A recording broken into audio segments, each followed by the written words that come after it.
Everybody, we are live. Congratulations. You made it through the week. And if you're here with us, welcome. This is the Food Safety Chat Live. And every Friday at 8 a.m. Mountain Time, 10 a.m. Eastern, we go live and bring on an expert in the food industry to talk about all things food safety. My name is Bryan Armentrout with the Food Leadership Group, and I am really happy today to have a good friend of the show on, Shawn Stevens. He's the founder of Food Industry Counsel. How are you doing today, Shawn? I am fabulous. Happy Friday. Happy Friday indeed. And one of the things that we love to say on this show, because a lot of times, and this goes in your profession as well, Shawn, is really when you do a good job, there's nobody out there saying, congratulations. It's just kind of expected, right? We do our work and it just kind of moves along and everybody thinks it happens naturally. And we know that is not the case. So we're here to tell you, good job. You did a good job with protecting the food supply this week, and we appreciate what you did. So thank you. So if you're new to the chat, one of the things that you're going to notice here is this is not a presentation. This is a discussion of a particular topic, and this is interactive. And as Duncan knows, we love having these conversations with the audience. We're here for you, and the goal is to help spread knowledge around food safety and the latest trends and what's going on out there, and that's definitely what we're going to do today. And one of the things that we love to do here on the chat is talk about where you are in the world, because I'm always amazed, Shawn. We get people from India and Africa and just all over the place. It's really super awesome. I am in Loveland, Colorado, which is north of Denver, where we're getting ready for our first snow of the season here this weekend. That's awesome. That's awesome. I think where you're at, probably no snow where you're at. Well, I'm hoping we don't. This weekend I'll be in a small town called Random Lake, Wisconsin. About 40 miles north of Milwaukee. It will be chilly, but I don't think we're going to see snow yet. Not for another couple of weeks. Hopefully, knock on wood. There you go. What we were talking as we were getting ready to go live here is one of the weird things with Colorado that people don't know. Well, I guess there's a couple of things. The first one is that we all live up in the mountains in log cabins, and we're wrestling bears and tackling moose and whatever. Actually, most people in Colorado do not live in the mountains. We live on kind of what they call the Front Range. There's a kind of a boundary down about the middle of the state where on the west side you have mountains and on the east side it's all plains. And so think like Kansas or something like that. And most of the people in Colorado are kind of nestled up against the mountains. And so kind of all along that range with the interstate. So you have Fort Collins and Loveland and Longmont and Denver, Colorado Springs, Pueblo, all the way down it goes. And that's where we live. And what's kind of unique about that is it provides some weather opportunities in the spring. So as the patterns shift and you get monsoonal moisture coming up from the Gulf and, kind of the West Coast and spinning up, it'll hit those mountains on the plain side of things. And what it'll do, Shawn, is it'll just kind of sit there and spin. And you get just incredible amounts of snow. So your chances of the really big snowstorms in Colorado are actually in March and April, believe it or not. Oh, yeah, that's crazy. That is crazy. Stephanie's here. And actually, good afternoon, Stephanie, on this Friday afternoon. Good to see you in beautiful Germany. So with that, let's kind of dive into our topic. But first, everybody, please join us for a sip of your favorite beverage. I've got coffee. It looks like Shawn's got the same. Cheers. Cheers.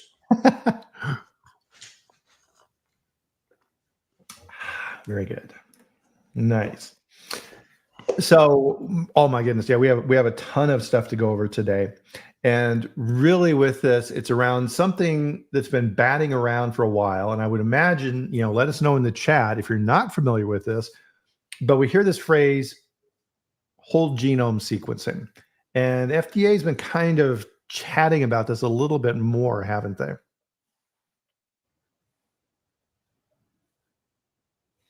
Oh, can you hear me, Shawn? Yeah, we just had a little glitch there, I think. So the question, what is whole genome sequencing? Yeah. Right. Yep. So it's scary is what it is. But also fascinating and perhaps even to a certain extent encouraging. So I've been practicing law, helping food companies for 25 years. And early in my career, PulseNet was created by CDC, and we moved to the system of mandatory reporting where consumers who were sickened from eating food products that were contaminated with pathogens would go visit their physicians, and if their physicians ordered a stool culture to determine whether they were in fact infected with salmonella or listeria or E. coli, and those were positive, the physicians were required to report those results to the state. Mm-hmm. And the states would conduct pulse field gel electrophoresis testing on the isolate, in essence, a more primitive technology used to get the genetic DNA signature of the pathogen, the bug that was making the person sick. And then those genetic signatures would be uploaded into the PFGE PulseNet gel electrophoresis database. And CDC would be watching the nation as if it was looking at a radar screen. And as similar isolates were uploaded, they would be grouped into clusters. And these clusters represented emerging outbreaks. And that was what enabled CDC to identify outbreaks and then talk to the case patients and get their exposure histories and find out, okay, what was the one food or the one exposure that they had in common? And that really drove so many changes in food safety in the subsequent years. PFG was okay. When I was a young lawyer, it was the gold standard. It's not anymore. We moved from PFG to MLVA, and we've now moved from MLVA to Whole Genome Sequencing, WGS. And it, from my account, it is the most precise way of, in essence, tickling out the genetic identifier or genetic signature of an organism or a sample, and getting that signature to levels that we've never seen before. And what is now happening is when the healthcare providers provide those isolates to the states, rather than PFG, we're now doing WGS, and those genetic signatures of clinical isolates, human beings who got sick from consuming food, are being uploaded to the Genome Tracker database. But then also when FDA and USDA are going out and conducting facility inspections, on the FDA side, it would be, in most cases, a routine inspection. On the USDA side, it would, in most cases, be in the context of a food safety assessment, comprehensive food safety assessment, and or the state regulatory agencies pulling samples at retail of food products and testing them, and if they're positive for a pathogen, ensuring that whole genome sequencing is taking place. And all of these isolates that are being obtained are once WGS is performed, are being uploaded in that database. So there's a huge data set now that the regulators and public health officials can use to better solve outbreaks as they occur, or identify persistence of a particular single strain in a food facility. Mm-hmm. I think as I was preparing for this chat, so now in this database is well over 2 million samples that they've uploaded into this system. And I saw on there, Shawn, that they're adding 13,000 new samples every month. Yeah, it's a screaming pace for sure. And what this tells us is, moving forward, there's going to be fewer and fewer places to hide for food companies that have listeria either in their food products or in their environment. And I say that lightly because no food company wants to sell a product that is contaminated, but there are a lot of facilities that have persistent strains, and they're working to eliminate them. I would argue in some cases, perhaps with not enough urgency, but everybody's on the same team. But this tells us that FDA has an increasing level of visibility, and USDA, into sort of the microbiological profile of the nation, right, and the food supply and the food industry, and that will result, as we move forward, I think, in increased enforcement activities and increased recalls. Definitely, and you can hear it in the language of FDA, which is kind of what triggered our conversation here today, because we've all heard about the new era of food safety. And when Frank Yanis was FDA, he was talking about this all the time. And of those 4 quadrants that you got in that little graph that they have, is new tools and new techniques for identifying issues, right? And that's what they're talking about, is exactly what we're talking about right here, is they're pushing this aggressively. And they're going out there and they're saying, you need to be upping your game because we've upped ours. And so in a lot of ways, I think this kind of gets into something that we've railed against here on the chat before on the industry side, is really taking a look at your environmental program. So currently, as you're looking out there, Shawn, what do you see as kind of a typical environmental monitoring program for a client?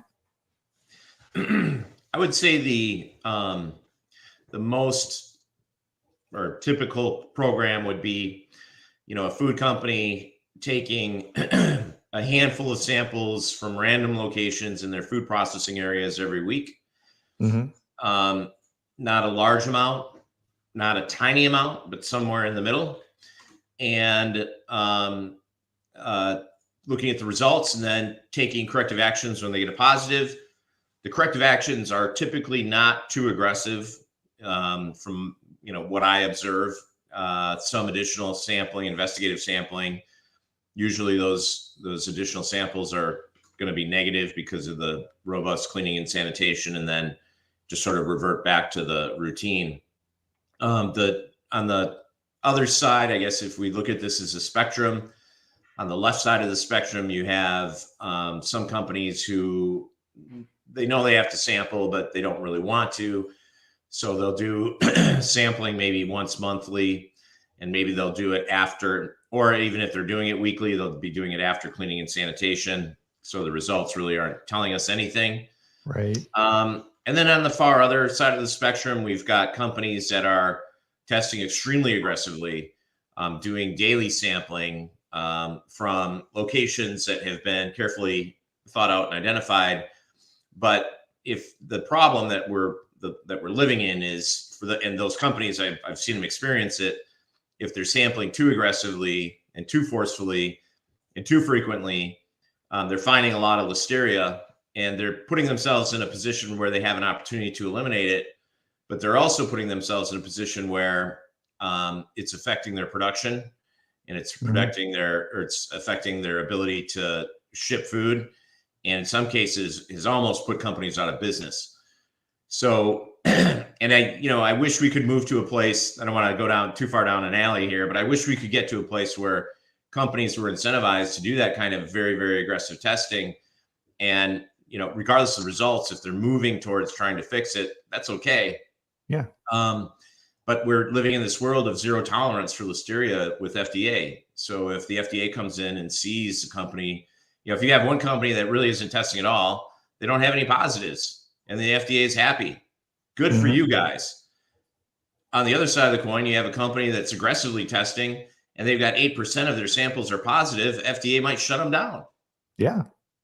Well, and it's a company that's testing that's producing the safer product. So it's just things are a little upside down right now. Yeah, exactly. I mean, so you're punished for doing the right thing. And I think the food industry, Shawn, is really kind of caught in a backwards mentality. And we've talked about this on the chat before. So FDA comes out every now and then with their investigators operations manual, essentially the Bible for the guys in the field. And within that, in chapter 4, is FDA's guidance around how you go in and look at these type of things. And they're extremely aggressive. So if they're doing things, for example, like to your point that you just made, we're not going to be sampling right after you clean. That's stupid. We're going to be sampling your plant 4 hours into your production run, because that's when things start coming out of the woodwork. We want to find those things. And when FDA comes in, as we all know, they're not doing like food companies do. Yeah, boy, this program is expensive. We're going to do 10 or 15 samples, maybe once a month or so. And we'll use the same environmental monitoring map that we used for the last 10 years. And if it comes back negative, great. I can go on break and have my cup of coffee and not worry about it. As we all know, Shawn, FDA is coming in with trained teams on how to evaluate your plant, and they are pulling hundreds of samples during your production run. And those two things aren't matching up. No, I would say think about it as the special forces of environmental sampling, right? When FDA comes in, their inspectors are very well trained, and they're always going to look in the places that are the hardest to clean and the hardest to sanitize.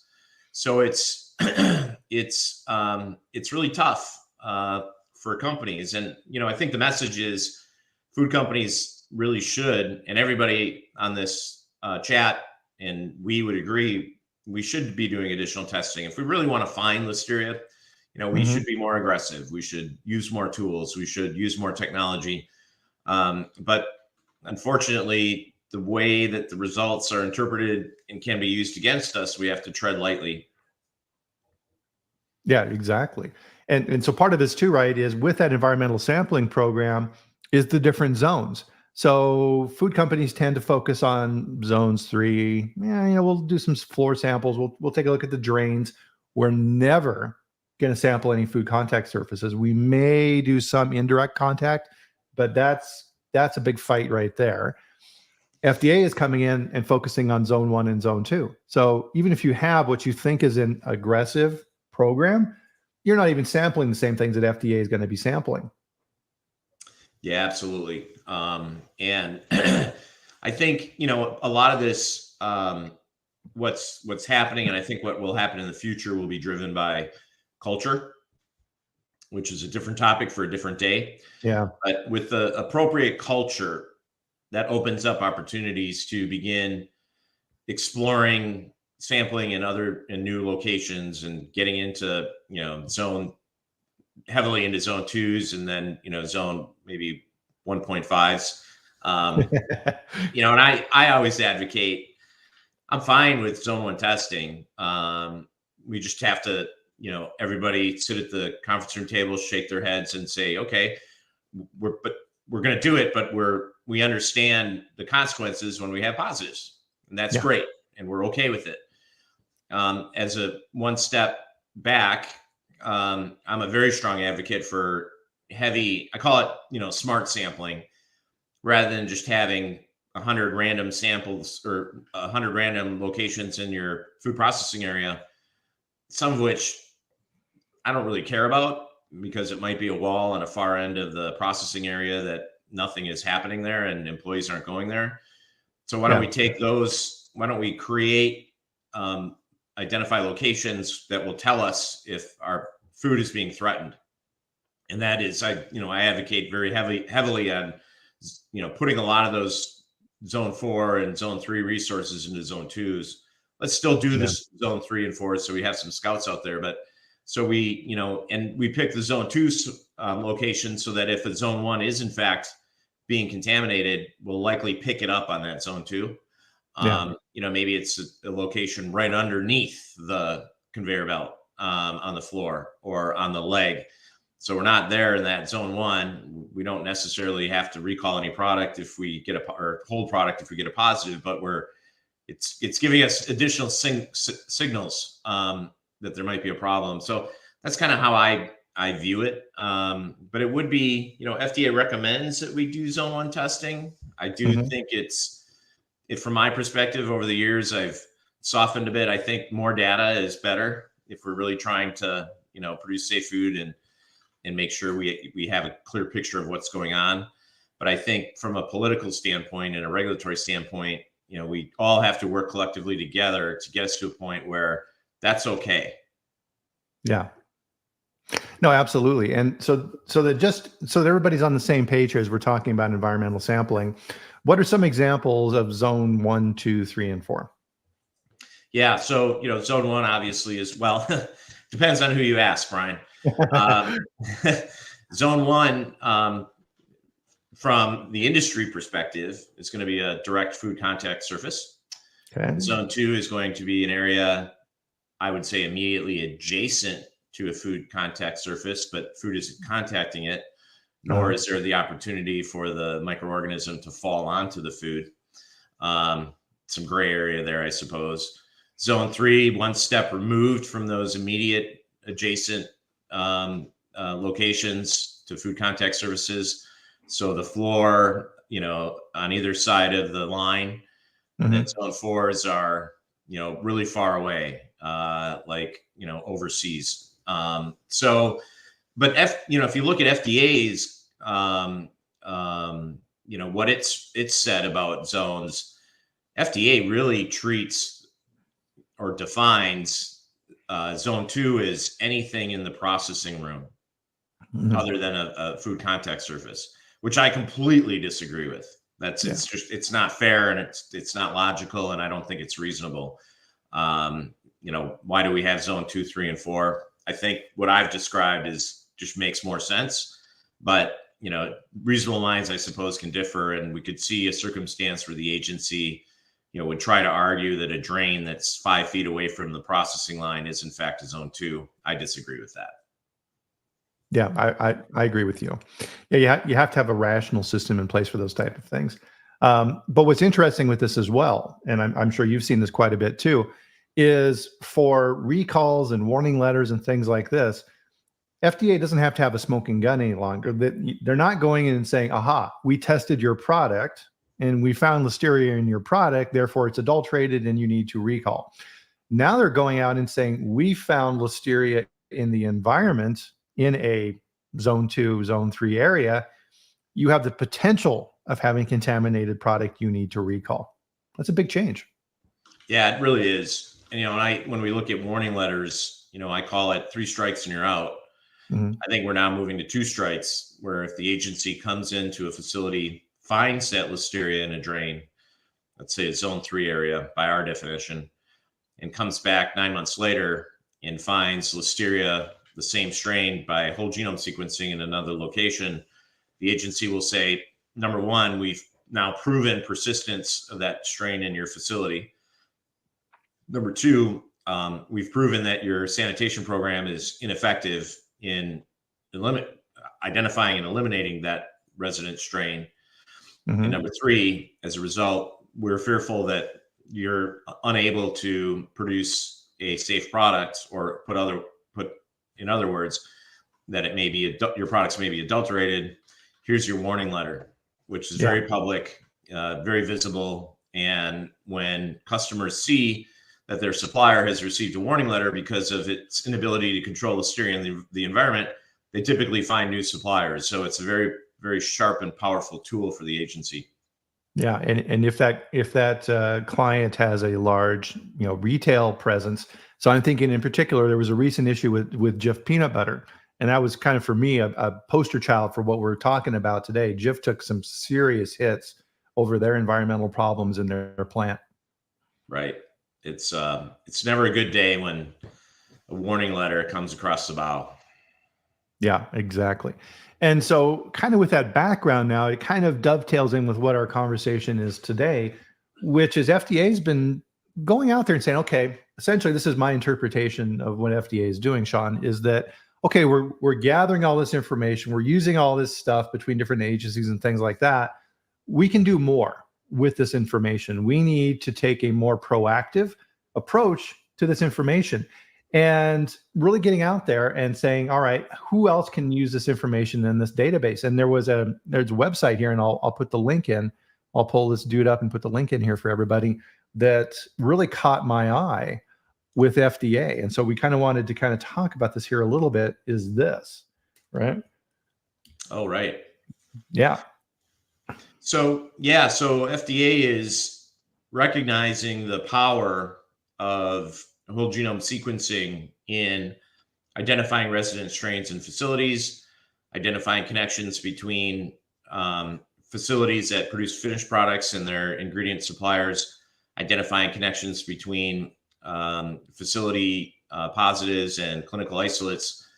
The agency is kind of jumping up and down and cheering a little bit with the effectiveness of this great new tool, the agency would say, and its ability to, and I think, in fairness to FDA, we're all fighting this war against pathogens, whether we're industry or we're the agency, and it's very difficult to fight a war and win it if the enemy doesn't have a uniform.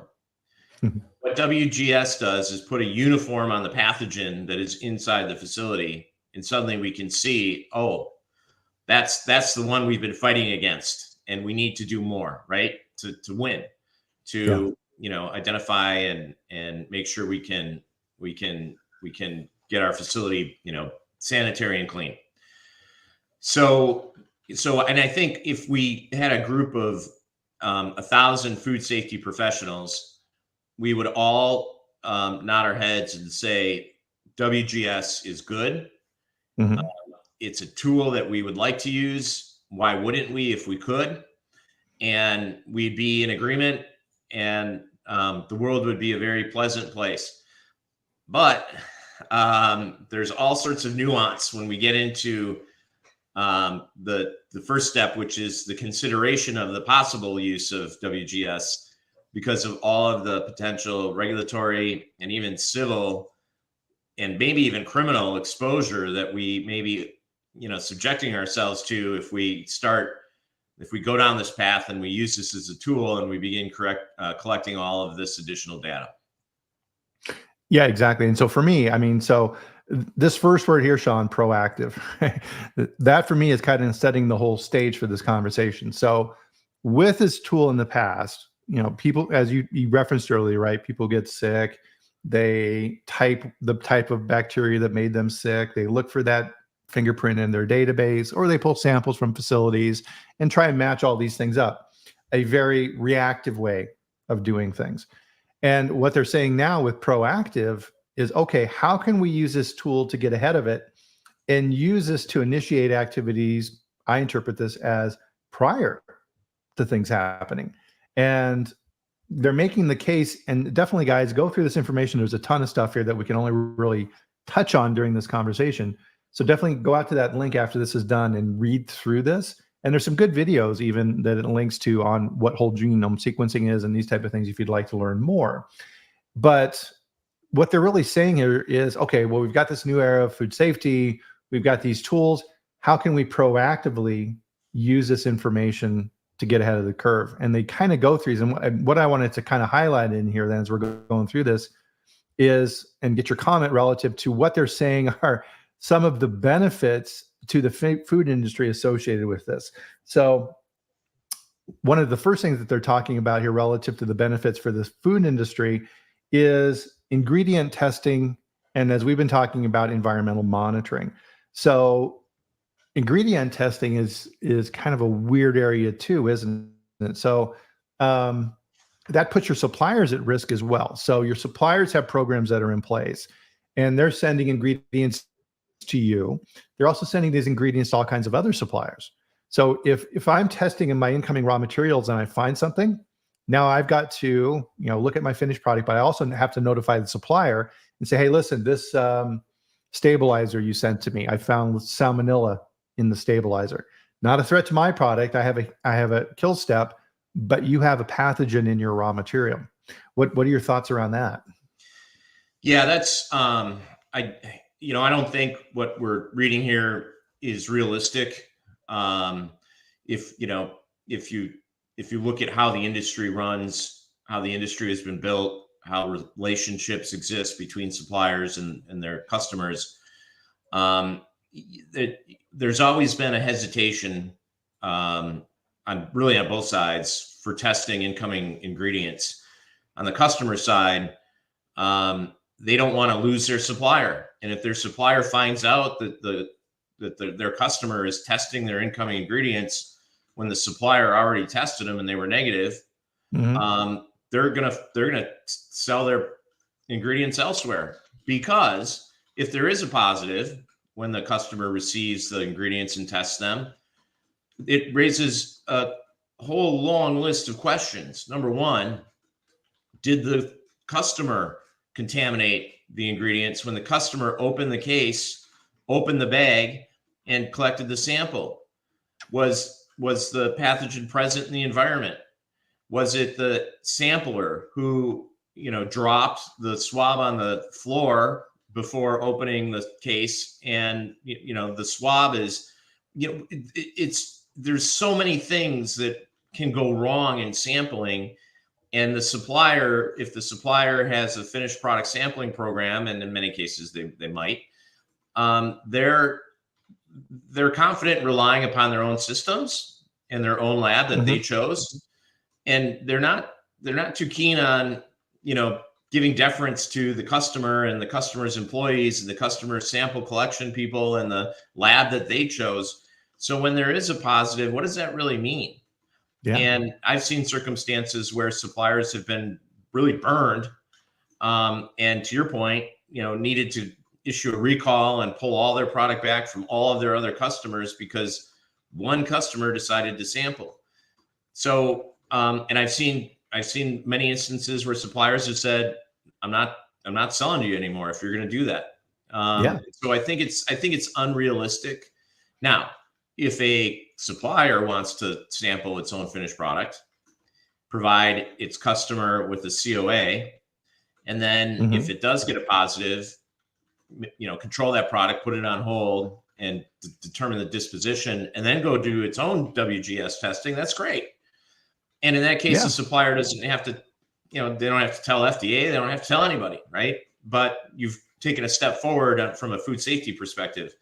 But having customers test their incoming ingredients, I think, is just unrealistic. Yeah, because so it's kind of like as you're reading through this, FDA is thinking out loud, right? So they're talking about this, and there was a statement in here that caught my attention. And it says, all right, so you conduct whole genome sequencing on these samples like we're talking about.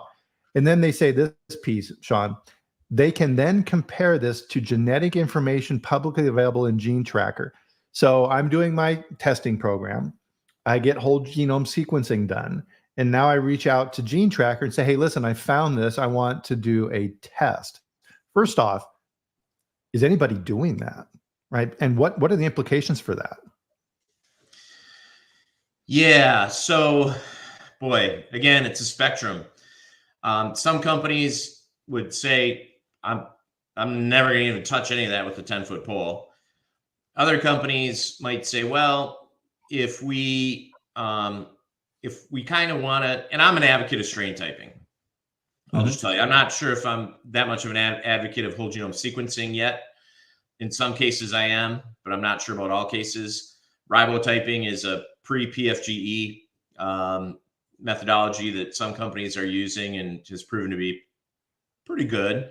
Gives you a general idea of whether you're dealing with a similar strain or not.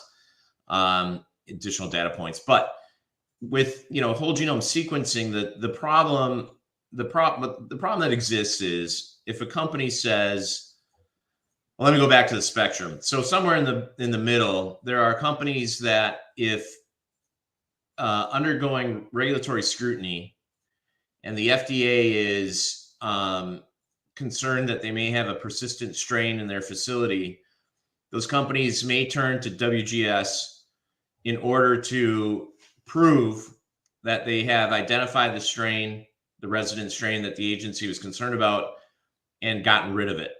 And in their sampling, if they continue to find it, it can enable those companies to identify basically the niche, the location where the resident strain is coming from, and then eliminate that resident strain.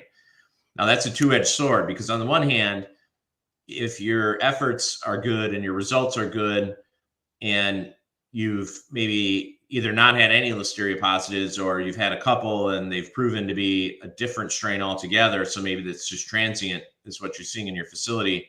It's coming in from suppliers and you're eliminating it immediately. The agency would like to see that, and the agency would be very, I think, complimentary, and they'd say that great job, nice work. And they would enable the agency to close the file on their concerns.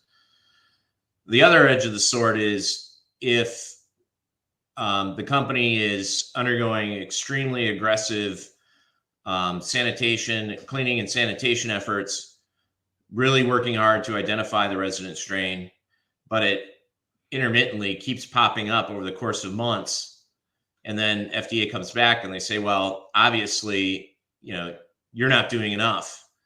But the company has already spent $3 million. They've replaced 2 of their lines. They've replaced their equipment. They've done, in essence, everything you can do. But because the Listeria may be living and weeping from concrete in the floor, or it's, we've talked about this before, Brian. We can put 250,000 cells on the tip of a paperclip, and you expect us to completely eliminate it from a very chaotic processing environment with all sorts of equipment and facility attributes. It's difficult.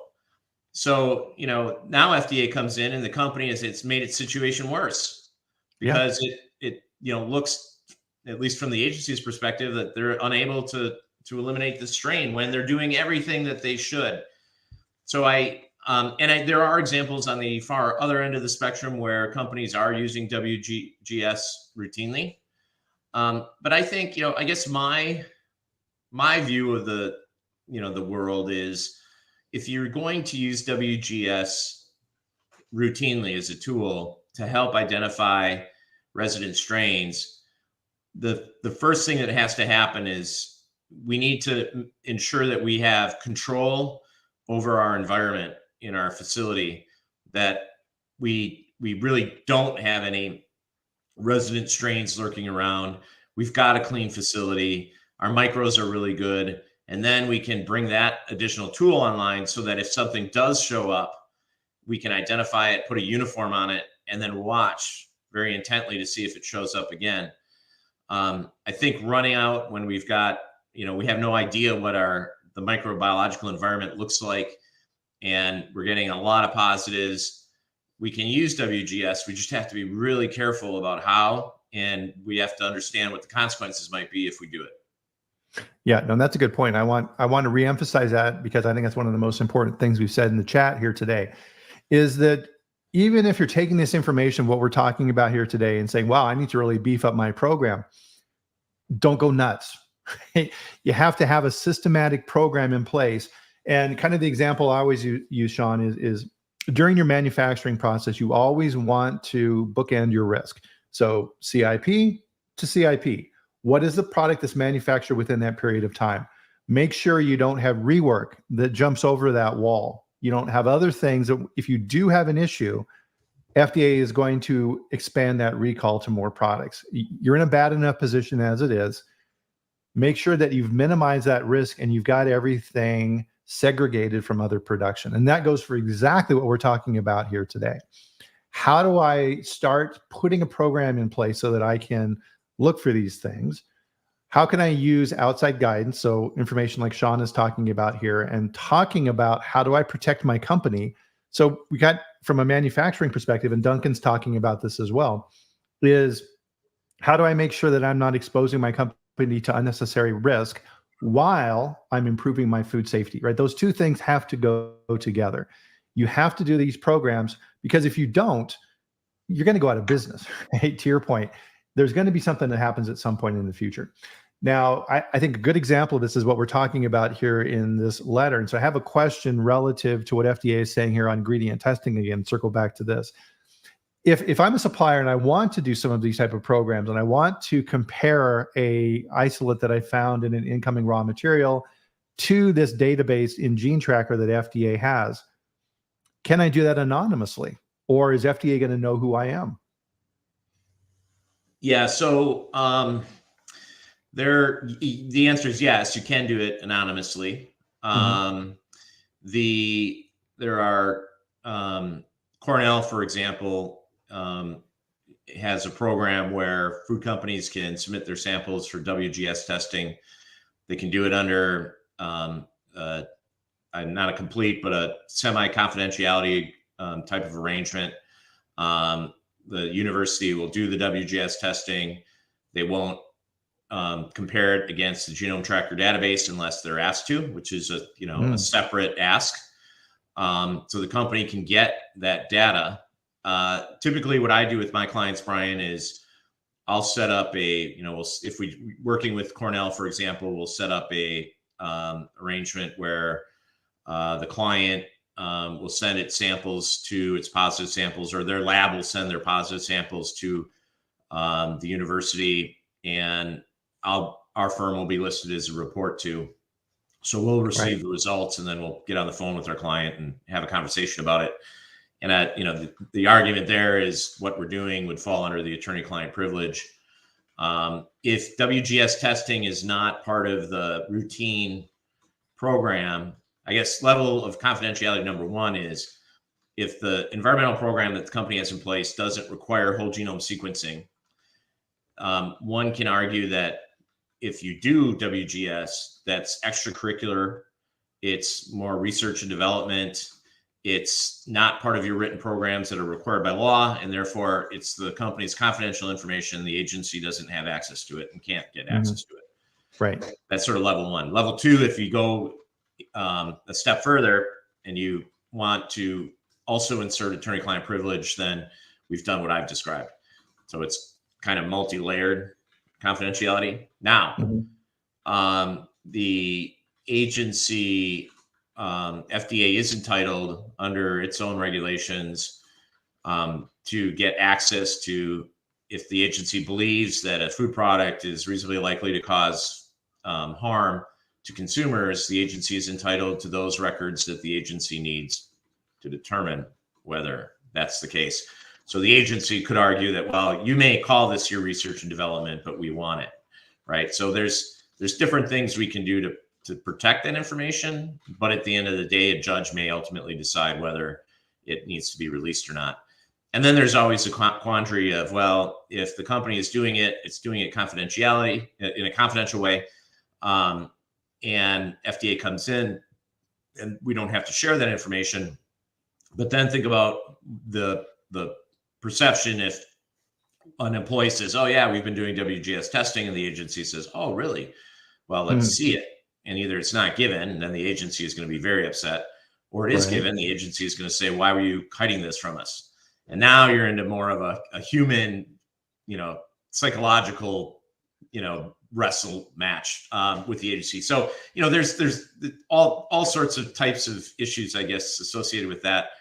But, my biggest fear is if a company think about a scenario where we're using WGS and we want to do the right thing for the right reason, but none of our competitors are, right? And now we end up with 8 positive samples over the course of 365 days, and they're all the same strain. And FDA comes in and looks at that information if we make it available to the agency, and they say, listen, you've got a big problem, and we don't think you're capable of producing a safe product, and all of our competitors aren't going to have this issue because they're not using it, right? Yeah. So it creates all sorts of issues, and I can tell you, and I've had conversations with FDA on this topic. The agency is moving and will be moving forward in its efforts to encourage industry to adopt WGS as part of their environmental control programs.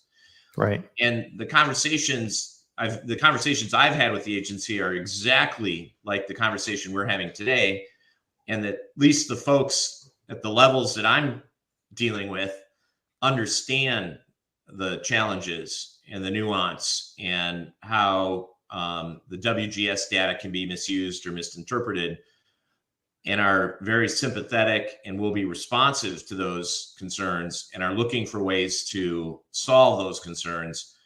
It's really at the district levels where in one district, the inspectors and the management may commend a company for having 8, samples that have the same strain, but working to get rid of it. And in another district, they're going to issue a warning letter and shut them down.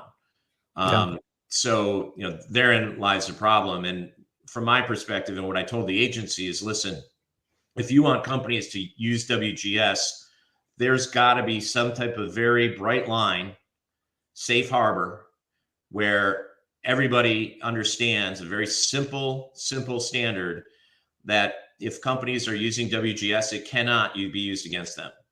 Right. And this is, they should be applauded and awarded for it. And the agency will be prohibited by law from using a company's own WGS data against it. And I think if the agency agrees to that, memorializes that, puts it in writing, we may be able to get ourselves to a place where we can edge over that line and get companies to begin embracing WGS. And the more companies that do it, the less expensive it'll become, the more access there'll be, et cetera. Yeah, exactly.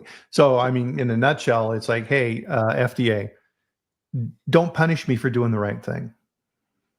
Yep, absolutely, absolutely. Now, will the agency be willing to do that? I don't know, and maybe the answer is no, because if the agency, its primary mission is to protect the public health.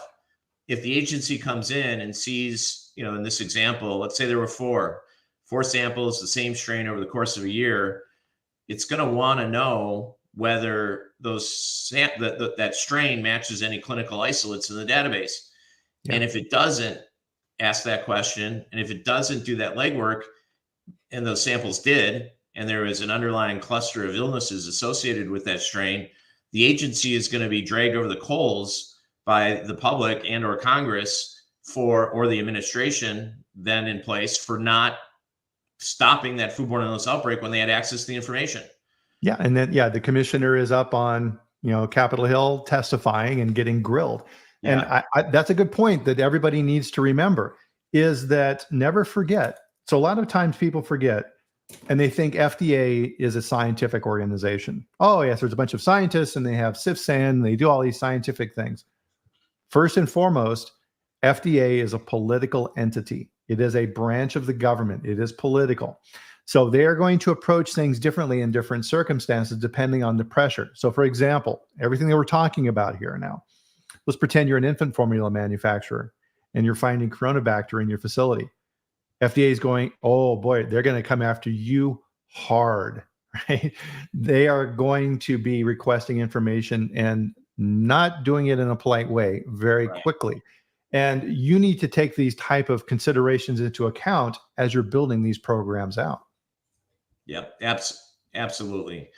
So I think it's always appropriate for companies to ask the question, should we be doing some type of strain typing on our samples? I think the answer is a resounding yes.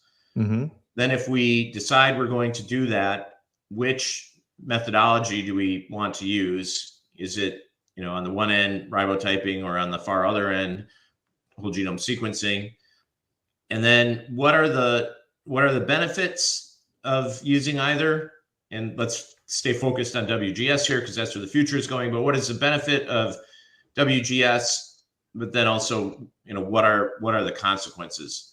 And maybe at the end of that conversation, we say, you know what, we're just not there yet. We're not ready, and we're not willing to, take on that increased risk. But maybe the conversation gets us to a place where we say, we think this can actually be very beneficial and it can be helpful. And we've got really good programs. We've got good control. We can justify what we're doing. And if we do get, we've used WGS for what purpose? To identify if you have, a resident strain. If you identify a resident strain, I would argue, hello, it's exactly what this is for. And it shows that it's working. So, don't punish me. And you can be an effective tool to find that resident strain and identify it and get rid of it. But the agencies, I think FDA's it's just gotta find a way where it can back off. Yeah. And so part of this too, right, is with this conversation, kind of looking at this from a meta type thing, this is where outside expertise is super valuable, right? Because someone like me or Shawn or things like that, we can look at this objectively and help you set up programs. And it may be that it's like, okay, baby steps. So let's look at one of your production facilities that's low risk. Let's then look at implementing some of these processes and procedures into that facility slowly to see how that works. And then we can expand from there, right? This isn't an all or none type thing. But I mean, the bottom line is this isn't going away, right? This is only going to become more invasive. This is going to become more strategic. And you need to figure out how you fit in that moving forward. Now, with this, right, we've got what FDA is talking about here for these benefits for the industry around environmental monitoring, ingredient testing, comparing to this database. The third point that they make in here, which is interesting but doesn't really affect manufacturers that much, is they're talking in here too about, hey, this is a great tool for developing new tests. So yeah, if I'm bioMérieux or somebody like this who develops testing methodologies, machinery, and stuff like this, yeah, fantastic. Free database to help create new rapid methods. And that's a good thing, right? It's removed from industry and it helps move things forward. So I like that one. Yeah, and I've had also conversations with those folks on those topics in the very beginning. So I agree that there will be opportunities for additional, I guess, approaches to the use of WGS. And just on top of my head, Brian, maybe a solution for WGS to encourage companies to use WGS is maybe a statement from the agency that an accord and a statement that we want food companies to use WGS testing, but we will never, with one exception, ask for or request access to that information. It's not part of our inspections. It's none of our business unless we have reason to believe that a particular company's products are associated with the emerging outbreak. Right. That I think might solve the problem, and it also would give the agency cover because they're not. Once they look at once they see the WGS data, they have a duty to do something with it, right? Yeah. But if they never see it, and the companies know that they don't have to give it over, why wouldn't you use it other than cost, right? So Yeah. throwing ideas out there, maybe planting some seeds that at some point might sprout. Yeah. And I like the sprout comment because that kind of gets into the next one. So in this story that, this article that FDA is talking about these different type of scenarios is one of the bugaboos that's out there that FDA has had a really hard time trying to get their arms around is produce and contamination in produce and water supply. So one of the things that they recommended in there is, well, hey, you can use these tools to evaluate your water supply going into your facilities or your fields. Yeah. And I think when it comes to water supply, I think what we're really looking for is, positive, negative, red or green. Yeah. And speaking of which, just as an aside, I was had electrical issue on a boat recently that was manufactured in Poland, and the electrical panel, the breakers, when there's no electricity going through the breakers, they're green. When there is electricity, they're red, which was completely, I couldn't figure out why nothing was working. It's because I kept turning it off. Anyways, so it's, it's red or green when it comes to pathogens. I think if we're seeing lots of greens, positives in water supplies, then maybe WGS would be appropriate as a layering in investigational tool to see if the positives are originating from a single source. I personally, I'm not sure I would recommend using it in a routine fashion, unless we're seeing a lot of activity and we're trying to figure out, where is it coming from? Yeah, exactly. Well, that's very interesting.